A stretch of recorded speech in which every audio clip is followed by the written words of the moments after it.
మీరు మింత్రాలో లేదా మీషోలో కనుక ఆర్డర్స్ పెడుతున్నారు అంటే మాత్రం బీ కేర్‌ఫుల్. ఎందుకంటే ఇవన్నీ గూడా సైబర్ క్రైమ్స్‌కి చాలా లీడ్ చేస్తున్నాయి. అంటే తెలియకుండా ఈ మధ్య సైబర్ క్రైమ్స్ చాలా పెరిగిపోతున్నాయి. అది కారణం మాత్రం మన నెగ్లిజెన్స్, చూసి చూడని తనమే దానికి రీజన్.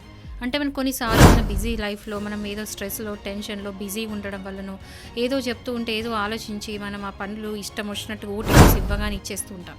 అలా చేయకుండా కొంచెం కాషియస్‌గా ఉండి ఇది కొంచెం గమనించండి అని గుర్తుపెట్టుకోండి. ఏంటంటే ఈ మధ్యలో ఒక కొత్త ఫ్రాడ్ స్టార్ట్ అయింది. ఎలా అంటే సపోజ్ మీరు మీషోలో ఆర్డర్ పెట్టారు.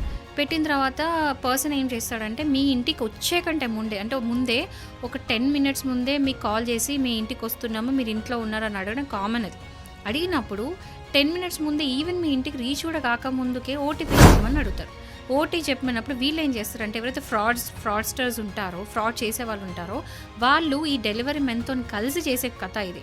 సో, వాళ్ళేం చేస్తారంటే ఓటీపీ తీసుకుంటారు. ఖతం మీరు ఓటీపీ ఇచ్చిన వెంటనే మీ ఫోన్ మొత్తం కాంప్రమైజ్, మీ అకౌంట్‌లోని డబ్బులన్నీ మాయం. సో, ఇది వన్ ఆఫ్ ద క్రైమ్ అనమాట. Cyber crime. సో, వాళ్ళేం చేస్తారు ఆ తర్వాత 10 మినిట్స్ తర్వాత నిజంగా కూడా డెలివరీ బాయ్ వస్తాడు. మీ ఇంటికి రాదని కాదు వస్తాడు.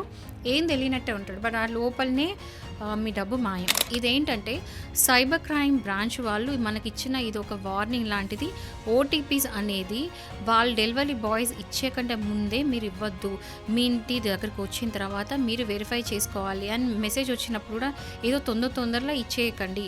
నిజంగా జెన్యూన్‌గా అదేంటి అఫీషియల్‌గా వాళ్ళ దగ్గర నుంచి వచ్చింది. అంటే ఇప్పుడు మీషో అనుకోండి. మీషోకి సంబంధించిన ఒక ఎస్ఎంఎస్ ఉంటది. సో, అఫీషియల్‌గా అందులో నుంచి వచ్చిందా లేదా అని వెరిఫై చేసుకున్న తర్వాత ఓటీపీస్ ఇవ్వండి. ఇక్కడ కాదు ఎక్కడైనా సరే ఓటీపీస్ ఇచ్చేటప్పుడు చాలా అంటే చాలా కేర్‌ఫుల్‌గా ఉండాలి. ఎందుకంటే ఓటీపీస్‌తోని మీ ఫోన్ మొత్తం కాంప్రమైజ్ అయితది. మీ ప్రైవేట్ డేటా పోతది. మీ అకౌంట్‌లో డబ్బులు పోతాయి.